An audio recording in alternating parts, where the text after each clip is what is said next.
Tanner, man, welcome again to the Second Chance Success podcast. And today we have a very, very special person who is doing a lot of things for our community, for the Black community, for the culture.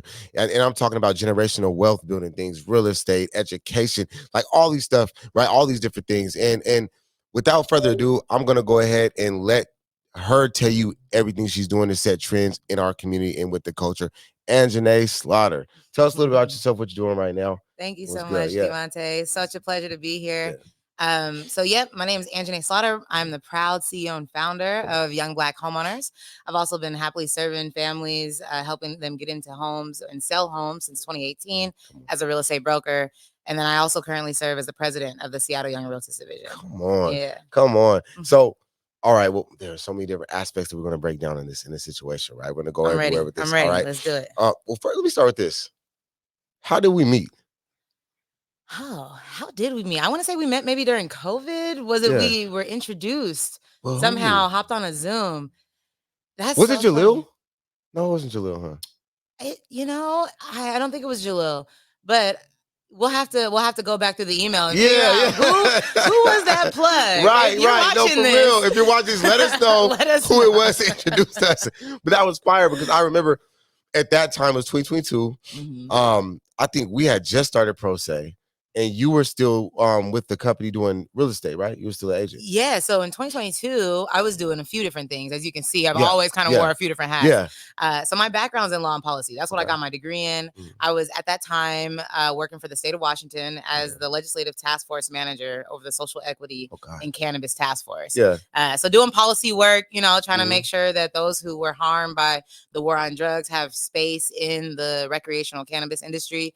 Because, less than 1% of the dispensaries out here are Black owned. But we know that Black and Latin, communities were heavily targeted during the war on drugs. So, that was the work that I was doing, shaping policy, making sure that we were represented, on an economic level. I've always been really passionate. I believe that the route to true liberation is through financial freedom. Woo. So I'm, whether it's with real estate or business and in our community, I'm trying to make myself there.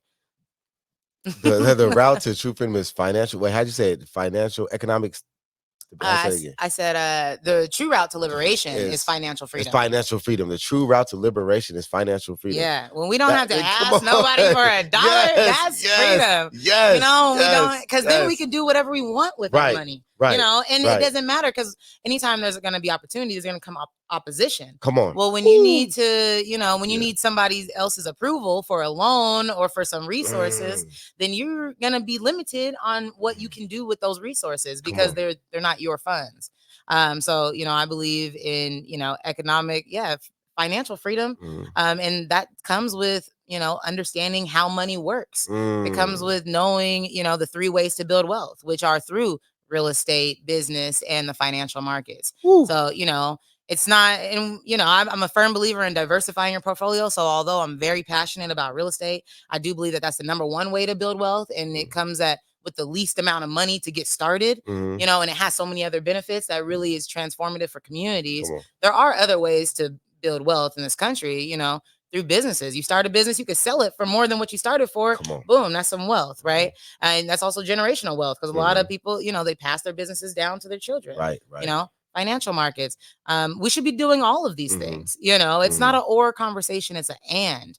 But if you don't know anything, then we just need to start with step 1, right? Which comes with that foundational element, which is homeownership. Come on. Wait, hold on. We can stop the podcast right now. We can stop the podcast right now. You just gave everything right there.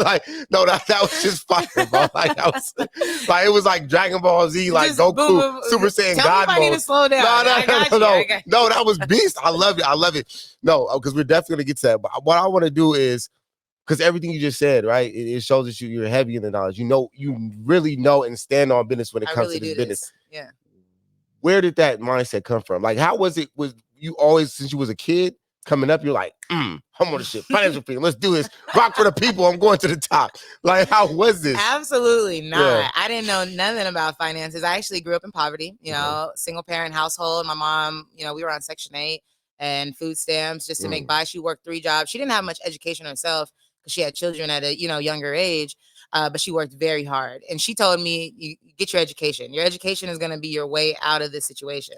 And I knew that I wanted to do more. I knew I wanted to travel. I knew my mom couldn't afford it. I knew I liked Jordans, but she couldn't afford it. So I was like, I bet if education is a thing, then I'm gonna be competitive at getting my education. I'm gonna, do this like it's a sport. I ended up getting a full ride academic scholarship to University of Washington, right here in my hometown, Seattle, and that's where I started, studying law.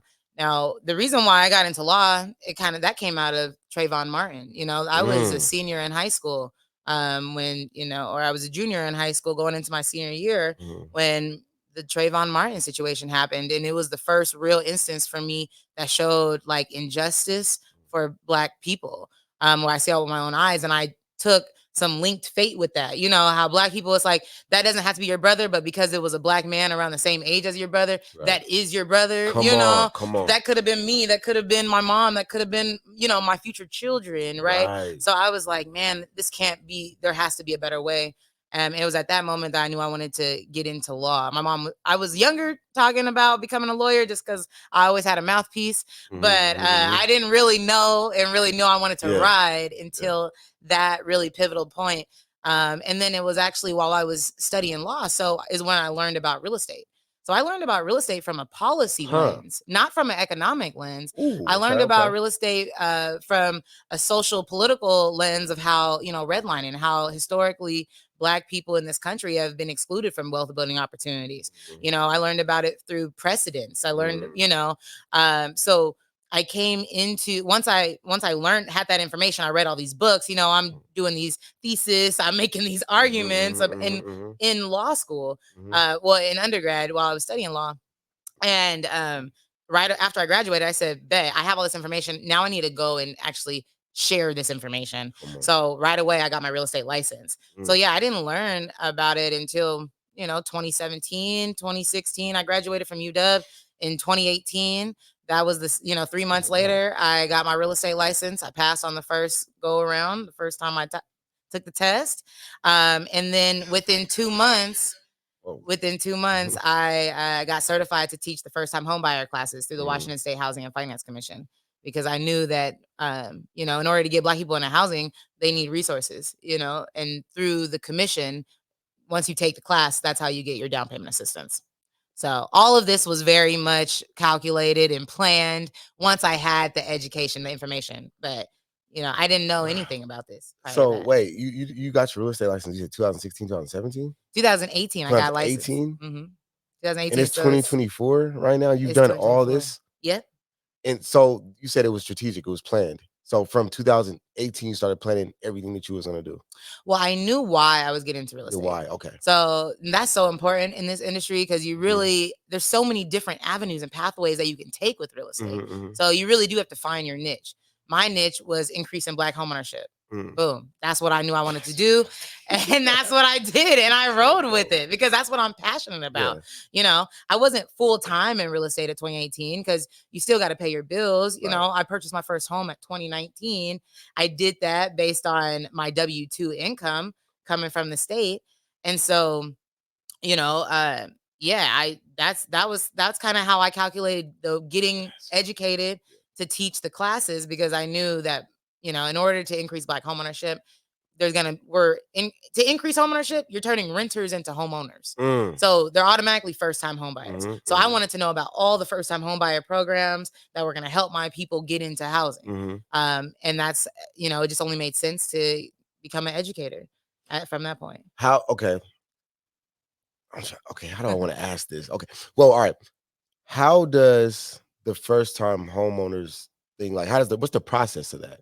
In simplest terms. So, and I'll talk from my personal experience, because back when I bought my house in 2019, it was different than the projects and programs that I'm literally creating today that are, historical programs.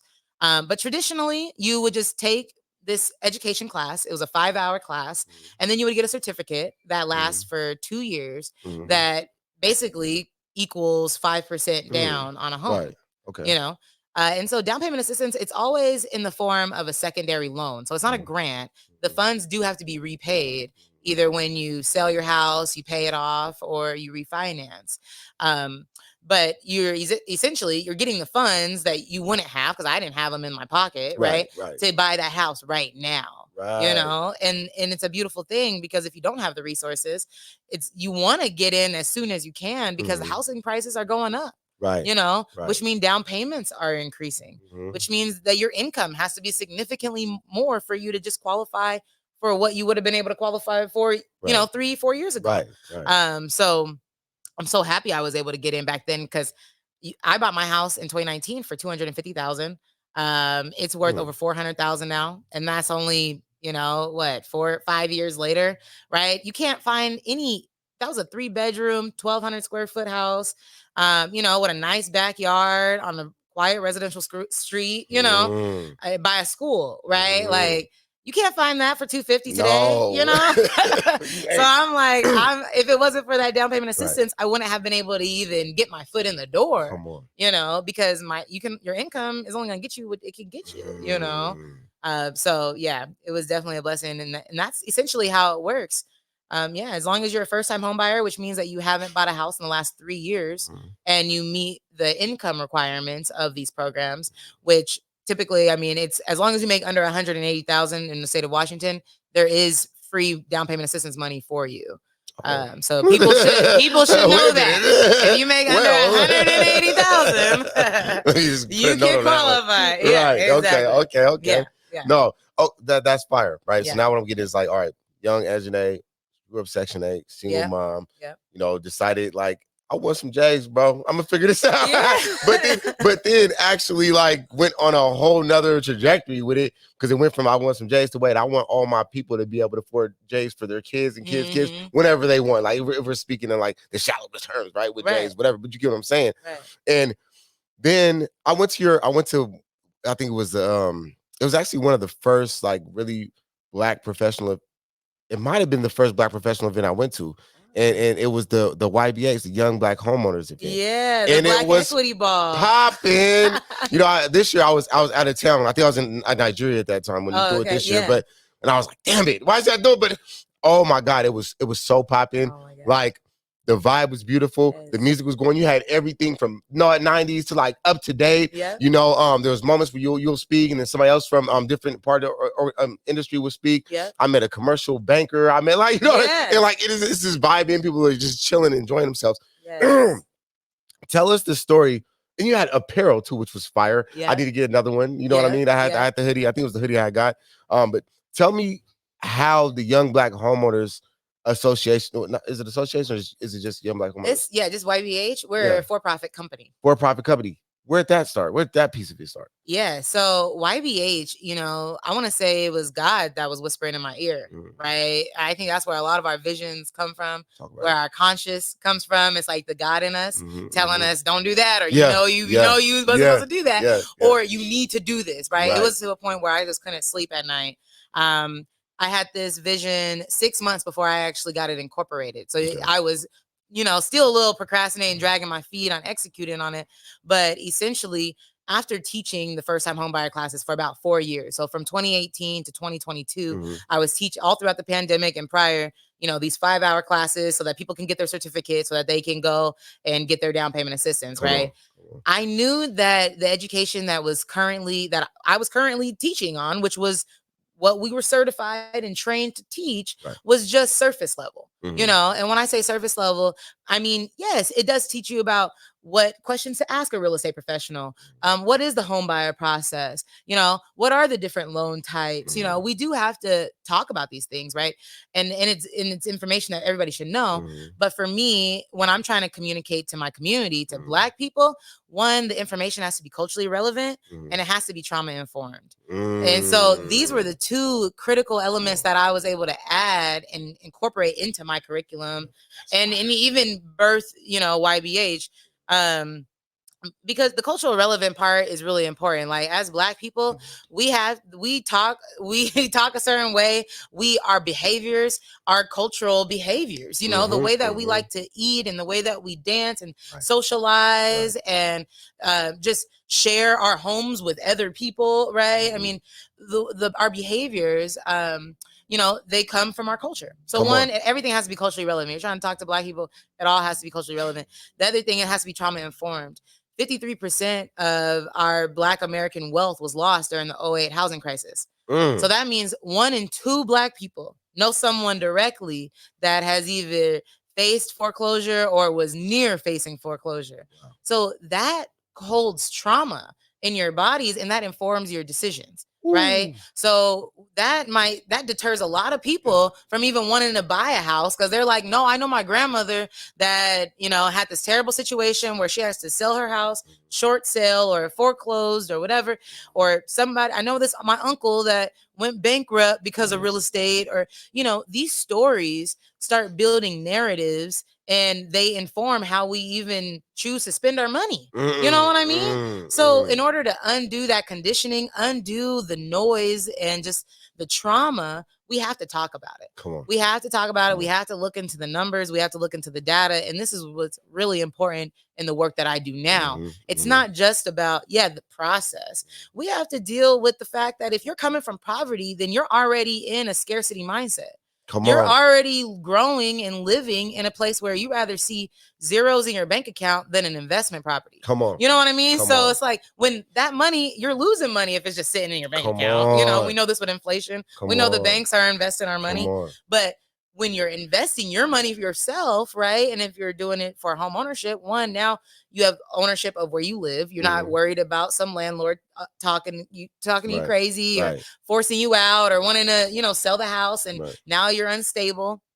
You also get to leverage that asset, and it appreciates over time. Come on. So we have to move from the scarcity mindset to more of abundance mindset. We have to have faith and look at historical data and know that, okay, if I did the math, I saw the numbers, it's going to be a little uncomfortable right now, because sure, you just made an investment, but you're going to be happy. Like, I'm telling you, there would be no way I could save $200,000 in 5 years. Right. Like, with the cost of living and with the way that I like to live. Right. With the amount of income, like, nobody's going to pay you that much money for you to just save it. You know what I mean? So if it wasn't for my house, I wouldn't be able to be full-time entrepreneur, full-time CEO, be able to educate, come speak and talk and serve and share information, which I believe is just all like God's work. Come on. Ultimately, business is spiritual. Come on. Like, businesses, we're serving. Literally, we're on this earth to serve others.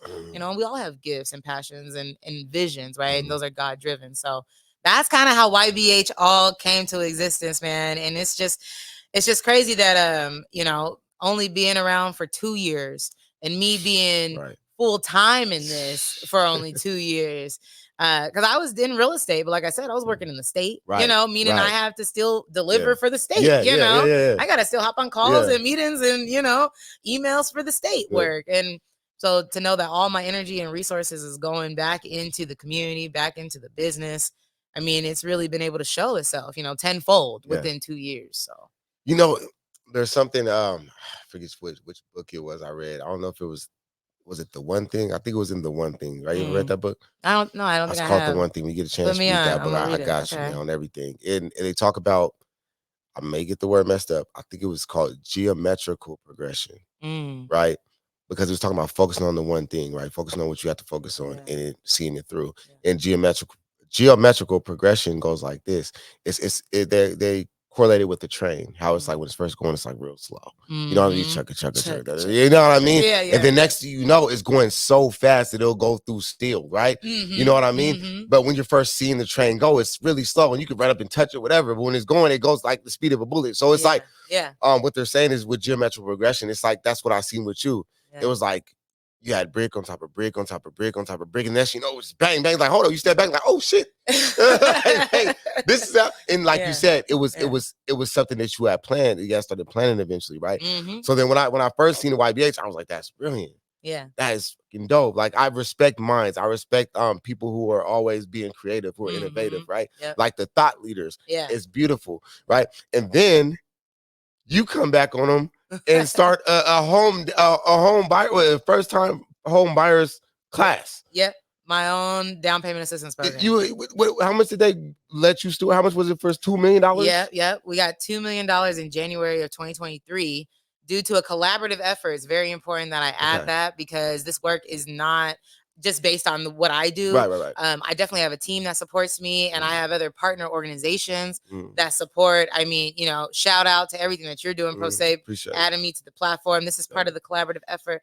But even to, receive the 2 million, I partnered with a nonprofit that's been in the community for over 20 years. It was so critical that I had a partner agency on this application with me, because we're infant, I mean, 2 years old, or at that time, 1 year old. Right. So it's like, they weren't going to give $2 million to a 1-year-old company, but because we had this partnership with African American Leadership Forum, huge shout out to Dawn Bennett. That's my partner. Dawn's my partner, man.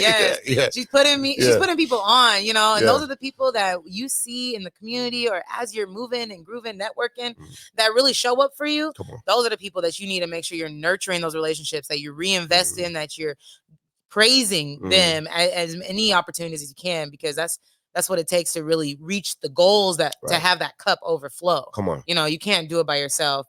So we went up after this grant. The state of Washington, they did their own homeownership study, and during COVID, everybody had time to just run numbers and do studies, because everything was shut down, for 2 years. Yeah. So they found all this disparity from the study, and they opened up a RFP, a request for proposal. It was $25 million for down payment assistance or construction grants. And there was 12 or 13 recipients. We were the one Black agency that was awarded. And we structured the program. I mean, they didn't say it has to be $100,000, or they just said, send us in your proposals for a down payment assistance program. And I structured it this way because, based on the logic that if we would have been able to enter into the housing market 50 years ago, at the same rate that our white counterparts would be able to, then we would also, be equity rich right now, and have $500,000 in equity, and be able to give $100,000 to our kids to buy a house. I'm literally helping other people in other communities buy homes right now, where I'm seeing this happen. Come on.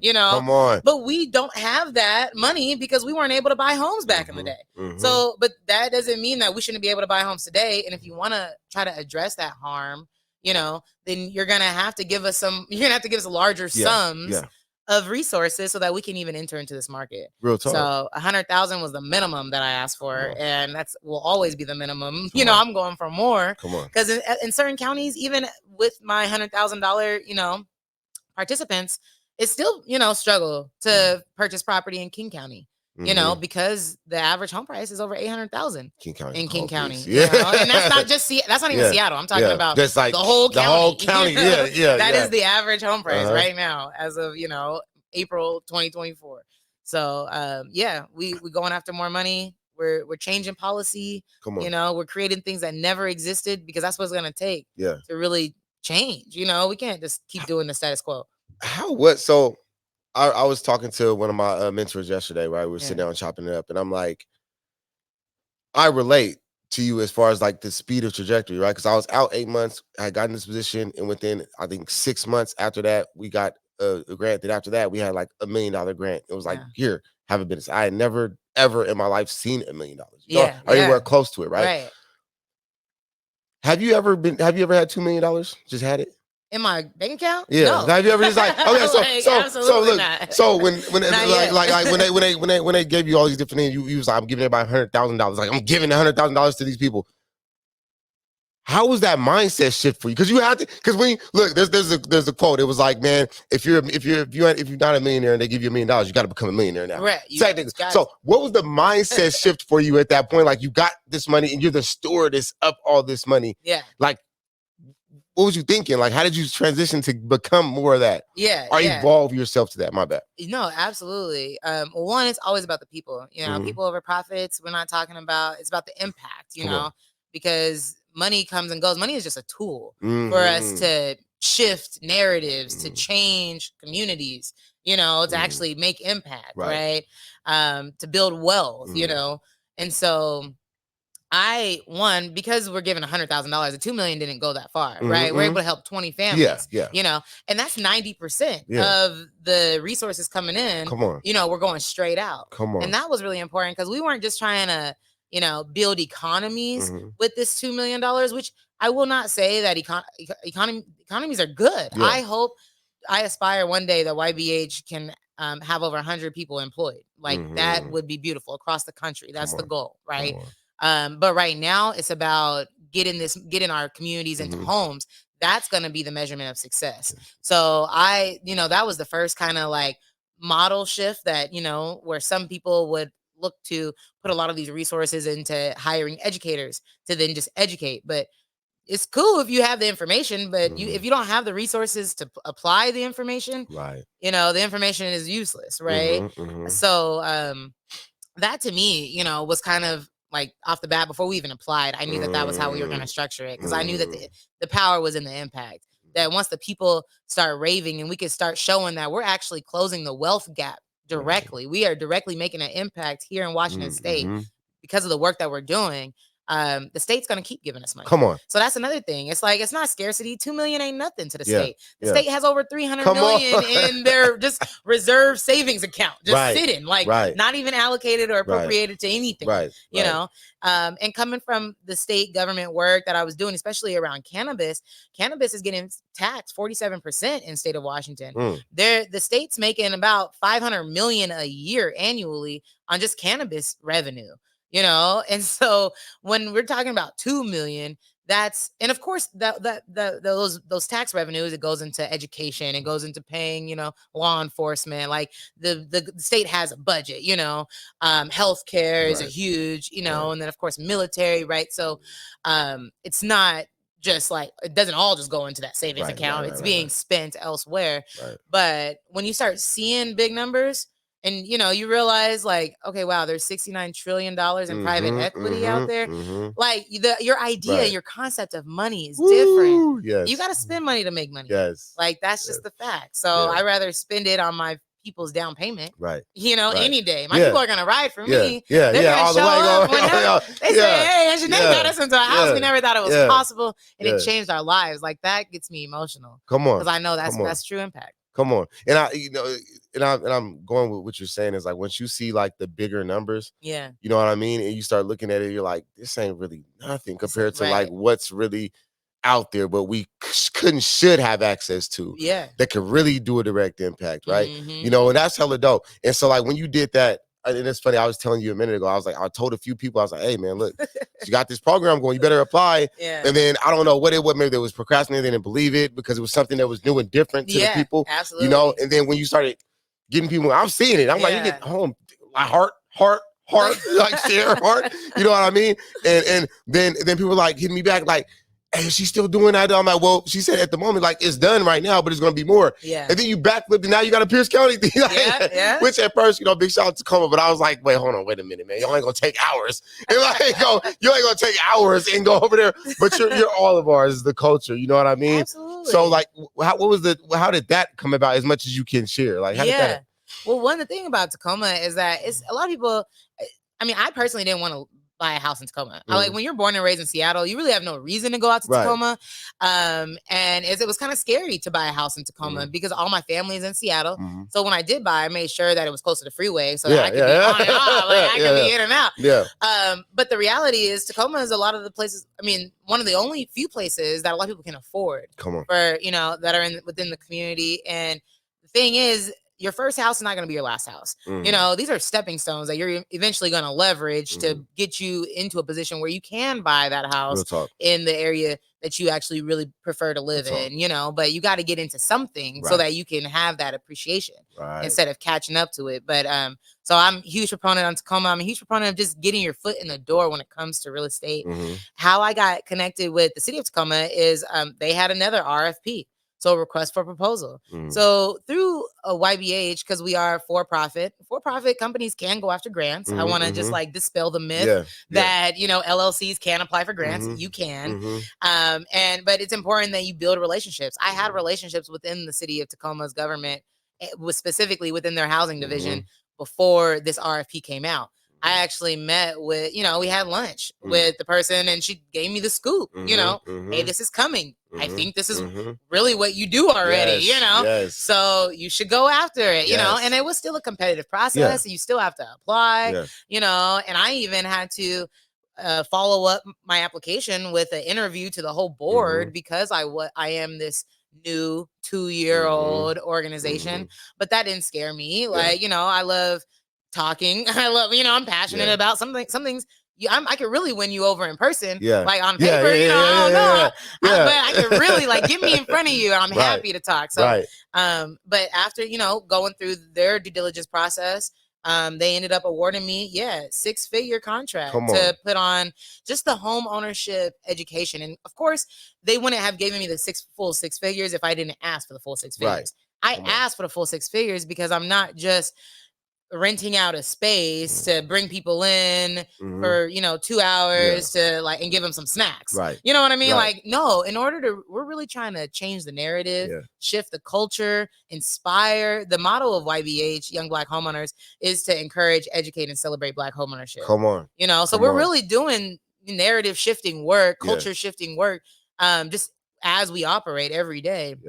So I made sure I was like, we got a budget for a DJ. We got a budget for soul food or Caribbean food. We got a budget for T-shirts, and I budgeted $1,000 per workshop just in gas cards that I'm giving out to the first 50 people that show up. You get a $20 gas card because transportation. If you're trying to reach, which the city of Tacoma, they made the aim. They wanted to reach Black people because, again, they did a study. It showed that homeownership rates in Tacoma have been going down. So they want to do something about that. So, of course, what's better than to partner with young Black homeowners that knows how to reach and trust, has a trusted relationship with the Black community.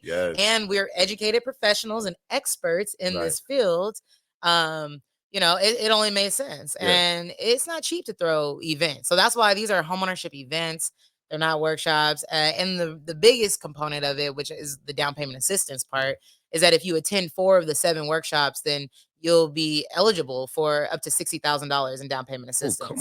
So that will cover your down payment, your closing costs. And that's like 10% down and your closing costs. So your monthly payment's going to be lower as well, because you're not just putting down the minimum 3.5%. And when is this application coming out? This is ongoing. Our first event, you guys come through. The next event, the next event. So they're the last Saturday of every month. Our first one was just this past April 27th, but our next one is going to be May 25th, and then June, whatever that last Saturday is, leading all the way up until October. So what I'm telling everyone is, come. If you didn't come to the first one, it's not too late. Come to the second one.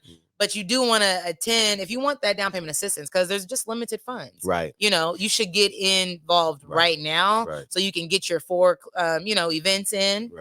And then have access to that $60,000, because that's real money. And again, if you don't have to have any money saved. Like, we're removing the whole burden of having to save to buy a house. What about credit scores? You still gotta, qualify for your mortgage. These are second loans, but credit scores. I mean, I'm seeing people actually get qualified. Guaranteed rate. I have a lender over at Guaranteed Rate that just said they're approving people minimum 500. What credit score? This is crazy. I said, what? 500? All the homies that see this stream like, hey, bro, 500. The homies be up right now. And the homies like, hey, bro, look, hey, dog.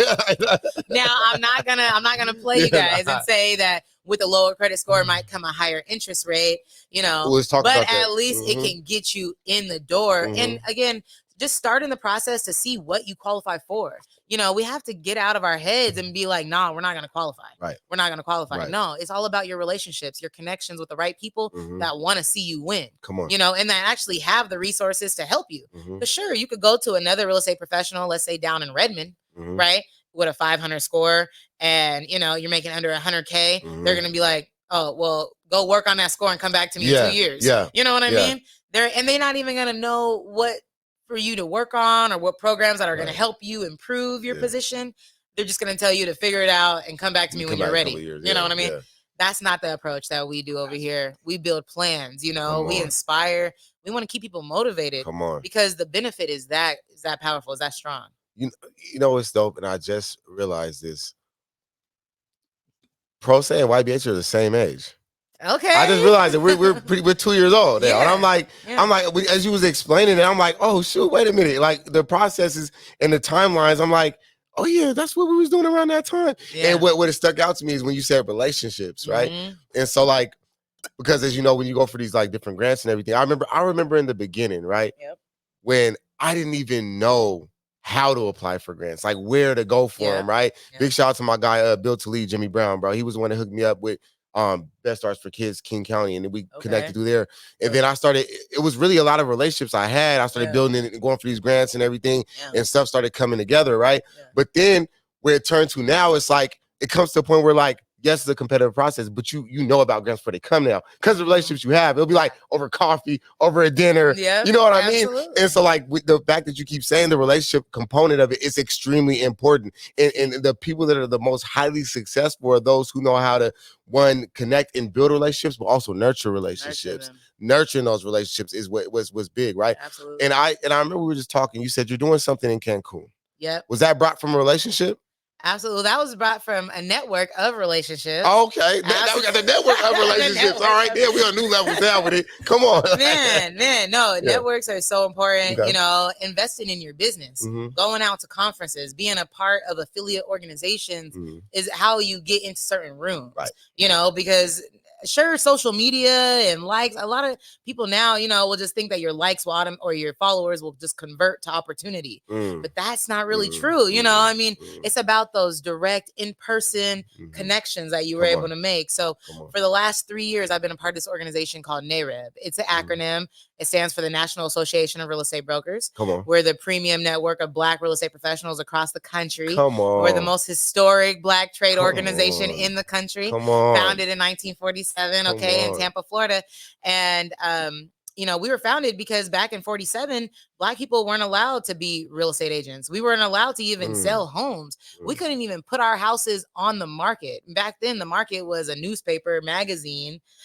We couldn't even enter into those publications. So this organization was created, was founded then so that we could build a network of, we can educate and sustain Black real estate professionals and then do business with each other. Come on. You know, I mean, and so that's really key. Every year I go to our annual conferences, which brings over 3,000 Black real estate professionals Come to on. one place. Right. And we bring wealth too. You know, we brought like $3 million to the city of Houston last year for our conference, just from our conference. Like Come on. we'll, you know, pack out, we sell out the whole hotel, the Marriott downtown, the biggest one. And we're buying whole nightclubs for events and having education during the day. I mean, it's just, it's crazy. And the people that are there. Yeah. So this last February, I was at our midwinter conference, which was in Charlotte.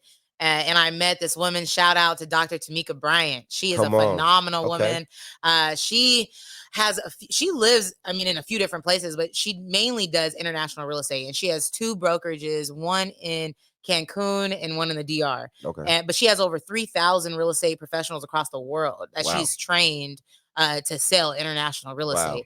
And every year, before she started doing the international real estate thing, she was in the nonprofit world. So she was, you know, doing the grants and doing the government contracting and educating, you know. So we definitely were able to click on that level. But now she's really just taken off with this international real estate. She sells property, you know, in Africa, in Dubai, in, you know, Europe, in Spain, and in Cancun, she's having her Teach at the Beach conference. Come on. So this is a conference that she's been putting together for a couple of years now. And because of the work that I've been able, like the pioneer, the innovative, the historical work of this $100,000 down payment assistance program, she's invited me to actually come down and educate. Come on. As being a presenter at the conference. Come on. With these Teach at the beach, man. Teach at the Beach 2024, Cancun. I'll be there sharing my story and sharing how we're doing this work and really shifting policy, shifting narratives. And that's going to be an audience of international developers, investors, other real estate professionals. There's going to be, you know, a segment on crypto and how you can buy real estate with crypto, because that is the future. And we just need to know. I just want to be in those rooms and hear how that conversation is going, you know? And so it's really gonna be remarkable. But I would have had that opportunity to teach in Cancun. What is this, you know, little girl, this 28-year-old from Seattle, born, you know, from a single parent, you know, how does she get to a Cancun conference as a presenter? And when you're a presenter, you're automatically viewed in a different light to developers, to investors. You know, you are the expert because you're presenting, you're you're positioning yourself as Come an on. expert, and I'm validated because I'm here at this conference, Yes. and Yes. all of these people around me have done their research Yes. and have been in this work. So I would not have had that opportunity if it wasn't for the relationship, being able to connect, knowing how to connect, Yeah. networking, but also being in this organization, Mm. being a part of NAREB, because I don't believe that Dr. Bryant would have really been willing to give me this opportunity if I didn't already show that I was investing in myself Mm. before, she was willing to invest in me. It costs money to go to Charlotte. Yeah. Nobody, I'm not going, I'm not working for a bank. The bank's Yeah. not paying me Yeah. to go. Yeah. Like, I'm paying out of pocket for the Yeah. flight, for the room, for Yeah. the registration. Yeah. And then I actually, to prove to her how serious I am in my profession, when we were talking, and this is all just over in the lobby of the Marriott in downtown Charlotte, where we're Come on. talking for like 45 Yeah. minutes to an Yeah. hour, just connecting. I actually registered. She told me about our conference. I registered for it. This is over $500 registration, Come on. right in front of Right her, in front of her. Come just on. to show her that I'm I'm in serious. business, man. We ain't that I'm playing. Yeah. invested. Yes. Yes. And she was like, you know what, you should apply to be Yeah. a presenter. And I did. And a few weeks later, they got back to me with a formal invitation, Come on. and they're paying for my whole stay. Come. So I Do don't you have see how that? Oh my look how that God. works. Exactly. That's how He's that like, man, I works. went and put my own money into this and went this and did this in front of her. Then now they invited to be a speaker and they're paying for your own And stay. they're paying for the stay. Because they asked me, what would it take for you to come? I said, well, I can worry about the flight. Just make sure that my stay is paid for, and I'm staying in a 5-star development, that they've built. The conference is actually at the resort. And then the other thing, I've always known that I wanted to invest internationally. Right. I love to travel. I want to have a house in Tulum, maybe, and rent it out when I'm not there, or Snowbird, whatever. But there's a lot of risk and there's a lot of scams out there when it comes to international investing, right? It's all about relationships. Right. So it's important that now I know I have a trusted source that can help me purchase property anywhere around the world. And she's actually going to certify me to help other people do that same thing. So question. So, for the young lady out there, the young man out there right now, now let's go to the young ladies, right? Yeah. I want to give it, I don't think there's a big shout out to our I got a question to go for that too. But what would you tell the young lady, the young girl that's out there that have these dreams, like this vision that she's probably looking at this now and like, man, I want to be like her. I want to do what she's doing in whatever space. Like, how would you encourage her to step out and build those relationships in order to network? Like, what are 3 steps you would tell her to do to get going? Yeah. Well, just a fact about my past, in high school, I was not popular, so what I would tell somebody that's in high school right now, or even if you're in college, don't try to be popular. I know it's a lot of people want to be liked, especially with social media, and they'll end up doing things that are out of their character just to fit into those groups, but if you can keep your eye on the prize, and let's say if I'm the prize right now, then you want to make sure that you're doing things that are going to pay you in the future, right? So I was really key on my academics. Now, I don't believe that you have to go to college in order to be successful, but you do need to figure out what you want to do and just try to master that.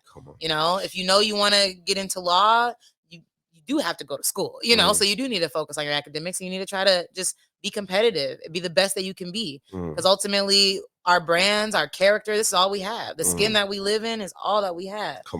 So every time you show up, you want to show up for yourself in excellence to the best way that you possibly can. There is no C average. Like, you're above average. You are above average. So we got to strive for, being above average. So yeah, but it's just figuring out, and also what you're good at is probably what you should be doing. You know what I mean? So whatever just comes easy for you, drill in on that and figure out other ways that you can leverage that, So if talking just comes easy to you, then maybe you're an educator. Now you need to figure out something to teach people about, you know what I mean? Or if you're just great with your hands, if you're great with design or fashion, whatever the case might be, we have our phones now these days, so everybody has the opportunity to have e-commerce, start a business, right? But it's really just focusing on what is that brand, and the brand is who we are. Ultimately. The brand is how we want to show up for ourselves. It's what we really care about. That's what we should be doing.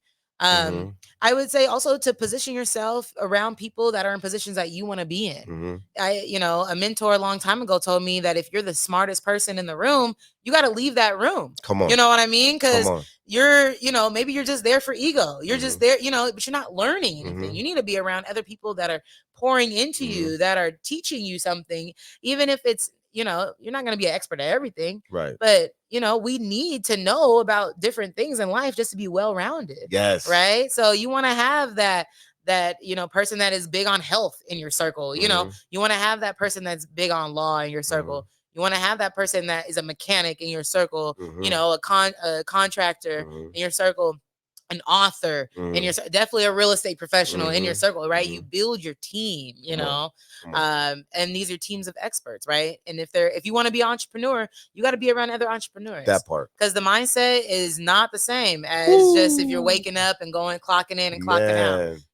It's a different clock that we Man. live on. It's Yeah. not a 9 to 5. Yeah. Sometimes we don't work at all, Yeah. and then sometimes we're working 12, 24 hours. Man, look. Like there could be 8 days straight, Right, and then right, you could also be on right. vacation for 8 days Right, straight. right, Like, right, but right. you need to center yourself around in that environment. And since we're on this topic, thank you for that. Yeah, And since yeah. we're on this topic, you are a Black woman, I am. a young Black woman. Yes, I am. I don't want to say your age on there, but you're under 30. I'm under 30. You're I under am under 30, 30. which was kind of offensive to me when you said that. No, I'm playing. No, but You're still young too, man. you're a Black woman Yeah. under 30. CEO. You have so many different things. You create this brand. You're helping. You're pushing the culture. Yeah. You're setting standards. You're setting trends. How is that for you? I mean, I am like, the balance is so important, Mm, right? Balance social life and work, right? And family, is really important, because I could be working 24 hours a day mm, because I'm, single, young, no kids, mm, I could be very productive, and some days mm, I am very productive, and mm. I'm like, damn, I should probably go outside, because I'm like, Right. I've been over here analyzing deals and Right. posting on the upgrading the website all weekend. But as a young CEO, the first thing I think, anytime when people actually hear me speak, they're immediately impressed. Mm, So I don't look at my age as a disadvantage anymore, and I won't say that I didn't always, mm. because when I was right out of college, my first job out of college actually was as an HR manager. Wow. I got hired. I walked into this security company. I just needed some more, like, some part-time work. Again, like, I got extra time in the day. I'm doing real estate, but I want to do something else Yeah. that's gonna, offset the bills or whatever. So I was actually walking into the security company to get like this low-key security job. Right. Because I'm not bougie. Like, I'll work like Yeah. for Yeah. Come on. the money. Like, it don't matter. Yeah, I come from the poverty, man. We get it popping. Right? Yeah. Whatever you Yeah. got to do. I'm not above it. Yeah. But once they started hearing me, they see how articulated, educated I am, or like, okay, well, no, we actually have this HR job that we really need some support with in the office. So I got hired immediately and started working in the office, and within like 6 months, they promoted me to now the HR manager, where I was overseeing over 400 armed and unarmed security officers in Washington and Oregon. I'm doing people's payroll. I'm doing Wow. sick pay. I'm doing grievances, union Wow. grievances. I'm doing, you name it. And this is a national corporation. So I'm also reporting to the national, and I'm 22 years old, Come on. and like, Come on. I ended up working for them for like 2 years, and but at that time, once I became a manager, I was already supervising people that were over, 3 times my age, right? There was some retired security officers coming in. There was ex-military people coming in, and I'm the HR. Mm, You come to talk to me. You get onboarded, I'm onboarding you. You getting terminated, I'm terminating you. That was the role. And so right away, I had to get out of that imposter syndrome. I had to realize, like, I'm in this position because I'm able to do the work. If not, the national would have fired me a long time ago. Right. And like, the completion numbers are showing that I'm actually doing better than my predecessor. Come on. Come So on. age really was nothing but a number. I remember a conversation with the manager of our region when I was actually asking for a pay increase, because now I was doing two people's jobs as a manager. I was still doing that first role that I got Right. hired on. So I was like, hey, if I'm doing 2 people's jobs and that's 2 people's salaries. Right. That like, part. To me, I was just like, it only makes sense. It only makes sense. You were paying 2 people at one time, and now you're just paying one. So, roll that over. And it's funny because he was like, well, let's talk about it. I do have some room in the budget, So that was my first negotiation where I really had to advocate for myself. Mm-hmm. I was, 23 years old. And he was like, man, when I was 23, I wasn't making nothing like this. Yeah. And I'm just like, well, a lot of 23-year-olds aren't doing what I'm doing. Talk about you know it. what I mean? Talk so about it has Talk nothing to do with the age. It's what is the description? What is the activities? What's the performance looking like? Mm-hmm. And this is how businesses operate, Mm-hmm. right? And so, since then, you have to kind of remove that. And people, even till this day, their insecurities will show in several ways, and they'll express themselves and say, oh, well, you weren't even born around when this happened. You weren't, they'll try to bring me down or make me smaller by, these little jabs at my age. But I'm well educated. Come on. So I've read history. Like, I know I've done my research, right? And I know, and I can be confident today because I've done my research. I know that what I'm talking about is fact, and I'm continuously educating myself so that when new information comes to the scene, new economic factors happen, market shifts, changes, strategies change, right? I'm on top of it, and I can articulate it and share it with other people. So. Ultimately, if you have a seat at the table, you're on the same level. You're on the same level because you're the same height. You're on the same height. Like I was saying, I'm not sitting at a kiddie table. Yeah, I'm sitting at the same table as other people that could be my mothers or grandmothers, but they're not. They don't have what I have. And we're all one of one. We're all unique. That's why there is no competition. Right. We can all be in the same industry, but because of our lived experience and our methodology and how we just carry ourselves and our brand, and our tenacity and just our consistency, this stuff doesn't have to be, you don't have to be a genius to be consistent. Come on. You just got to have discipline. Come on. What I mean? And not a lot of people have discipline. Come on. So that's, and what really stands out about you is brilliant is the fact that, when I look at YBH, when I look at the homeowners class, everything that you're doing, right? I see Anzhane Slaughter, right? Anzhane. And it's the brand in and of itself, right? I think that's what makes you stand out above like a lot of people because you brand yourself well, right?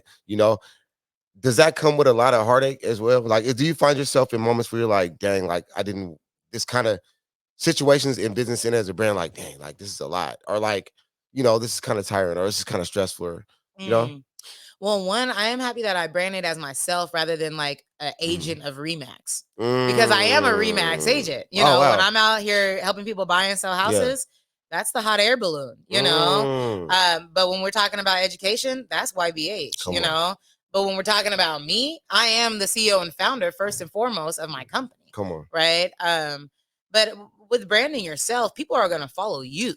They're not going to follow whichever company you're working for or, with brokerage you're associated with at that time. They're looking for you and your first name. I want people to see when they see me, to see YBH, to see that that's the woman that's out here doing, changing policy to get Black people in homes. That's what I want people to see. But I also want my brand, I want to be able to scale YBH. We're 2 years old. And right now we only operate in the state of Washington, but ideally this would be something that's global. There's Black people all over the world that need to know how to build wealth and how to get into, homeownership. So of course, with a strategic plan, we'll over some decades, we'll get there, but for sure scaling to a place where we're at least seen on a national presence within the United States, especially, given the African-American history here in this country. And that's one thing with brand exposure, it's a lot of work. I tell you, like, the first 3 years of your business, if you're lucky, you're making money. But really what you're doing is just building your foundation. You're getting your brand out there. You're networking. You're showing up at every, intersection that makes sense for you. You don't want to be everywhere for everybody. But for the things that make sense, you want to be in those rooms. And you want to be a familiar face, so then people actually start to miss your presence when you're not there. And then they're like, where's YBH in this conversation? This don't make no sense, And so it does help that I don't have any children.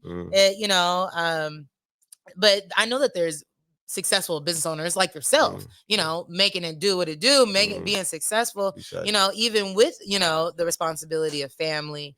But yeah, it all comes with balance. And ultimately, when you love what you do, right, it's never really work. Right. But yeah, I do have to always find time for rest, me time. I'm going to Jamaica at the end of this month. So I'm about to, do not disturb. Don't have kids. We got the automatic. Don't have kids right now. I will don't have kids right now, bro. Not right now. Not right now. But down public the road. service announcement: don't have kids right now. We got time. We got time. Yeah, I'm under 30, so we got time. Yeah. No, that's dope. That's dope. I didn't. You're going to Jamaica at the end of the month too. That's fire. Jamaica's dope. What part? This time I'll be in Montego Bay, doing like the all-inclusive resort. Like that's gonna be popping. I got some followers out there in Jamaica they're watching this. They're gonna see this, man. Yeah. Shout out to they're gonna be like, "Where's she going?" Tell her hit me up, brother. Nah, it is crazy. My God, everything Irie, man. No, that's lit though. That's lit, man. Look, so I know we talked about the future of YBH and the future of Anzhane, the brand, the future of everything that you're doing, right? Yeah. For the rest of 2024, what should we expect? Oh, well, for sure, these homebuyer events. I just want to reiterate, the last Saturday of every month in Tacoma. If you want up to $60,000 in down payment assistance, or even just to get this information from a credible source that isn't here to scare you, but instead uplift you and inspire and educate you and encourage you at the end of the day, you can catch me at Edison Square in South Tacoma the last Saturday of every month up until October. Okay. So we're definitely doing that. I'm going to be in Cancun in September. Young Realtist Division, NAREB, we're active. We have a conference coming up in New Orleans. So, definitely got some travel on the books. We're going after more resources so that we can have another $100,000 down payment assistance program. And this time we're going after more resources. We're going after 10 million this time because we want to get funds to help people pay down people's debts, because that's a huge part when it comes to getting into homeownership is that debt to income ratio. Yeah. If you have a whole bunch of debts or collections or medical bills, it just makes it really hard for you. And there's studies and data that shows that Black families disproportionately carry most debt. So we need to pay off that debt so you guys can get into homes. We're also going to be going after, within that 10 million, there'll be $1 million allocated just for closing costs, so that we can really put the money towards the down payment, so that we can really get you not into the area that you want to live in, so that we are in King County, we are in Federal Way, Kent, Renton, Seattle even, but that, your monthly payment is also going to be reasonable, manageable, so that you don't have to, worry and you're not house broke, right? At the end of the day, that's not the goal either. So we're actively going after more resources as we speak. We should know about that actually by July. July 1. So this summer. So just get ready. Get ready for some more money to be pumped into the community. Another application that will open. And I'll just say, we really want to make sure that we can get the resources to, we do this for Black and brown families. Like, we're heavy on the B. BIPOC, but we're heavy on the B. And we want, families that are, families that are doing things in their community, so that this one house actually feels like 10. Come on. Because you're having barbecues, you're bringing people together, you're doing, grand openings, or, you're doing launch parties for people. Maybe there's some kids that are at risk of homelessness in your community, youth. You're taking them in because that's your kid's best friend. These are the families that we want to make sure that we can help, because we know the money only goes so far. Come on. So those are some really exciting things. And YBH, we're always going to be around, where we have some really exciting things. I can't drop the big corporate name yet, but we've been in negotiation with the #1 real estate tech company in the country. Okay. And so they want to get behind YBH. They came to our Black Equity Ball this February. And just real quick segue about Black Equity Ball. This is a celebration. It's a red carpet formal event. Come on. Where we celebrate and uplift existing Black homeowners, but then also want to inspire other, future Black homeowners, because it takes you seeing somebody that looks like you from your community to really make it make sense, to really make it believe like it's real, that you can do it. And so Zillow, there was like five members of Zillow that came to the event. And yeah, they were blown away. Mhm. They were blown away. So it's really exciting. You know, again, you just put that on. You came to the first year where we had plastic Cracking. tablecloths. Yeah. We Yeah. put it on, but You we put put it it was on. all money in. The next No pictures money I out. seen the next It year. was elevated, right? And so when you start, but it takes just getting, just Yeah. hitting the ground, just Somebody doing bought it, some, right? I mean, who would have expected we could get Zillow to show up in a Right, room right, and right. we could get $10,000 in Yeah. sponsorship just to put on the Come event? on. Just the second year. Yeah, and you guys had some real bosses in that room, bro. Like, Real like some a bosses. couple people, and there was a couple mentors, like Yeah. multi-million-dollar mentors. I be Yeah. chopping it up with. I'm Yeah. like, okay, all Yeah. right. Absolutely. Yeah, Absolutely. The it was- food is yeah. always going to be black or soul food, Caribbean food. The first year we had Island Soul Cater. Yeah, yeah. Second year we had Communion Cater. Yeah, I see Like that. we don't play when it comes to our Yeah. food. We always have a DJ. We always do the professional, you know, Yeah. pictures Yeah. and it's just a great time. The champagne toast.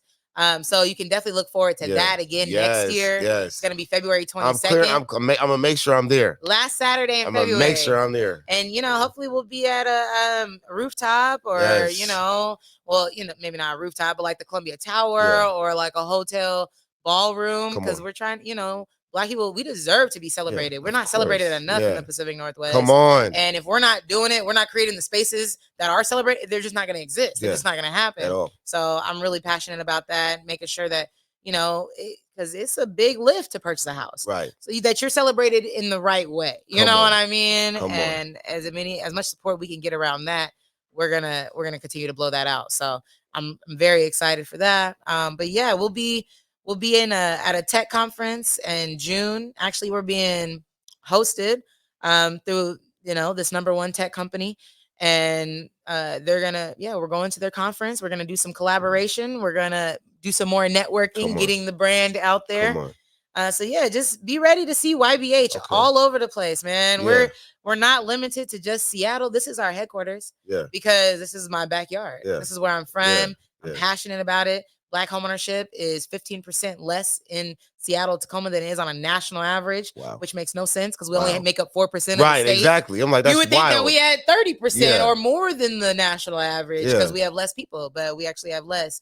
So until that gap closes, you know, you'll always see YBH. You'll always see YBH doing this work. And even after the gap closes, we got to sustain the close of the gap. And so we got to continue to educate. Where can the people find you and YBH on social media or wherever you want to say, internet, whatever? Yeah, so we're definitely on socials. Okay. You can follow my direct Instagram page at Sold by Anzhane. Okay. You're gonna get kind of everything on that. You're gonna see what I'm doing on the real estate side, on the education side, and even on the, you know, as I serve as the president. So you'll get everything through that page, but we do have a YBH specific Instagram. That's ybh.life.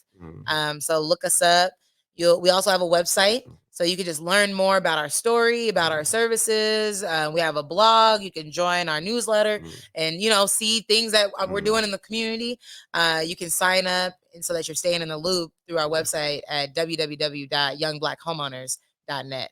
Okay. So those are the main ways to stay in touch. Come on, man. And I'm gonna definitely make sure I put the links on everything. Love it. And make sure everybody taps in.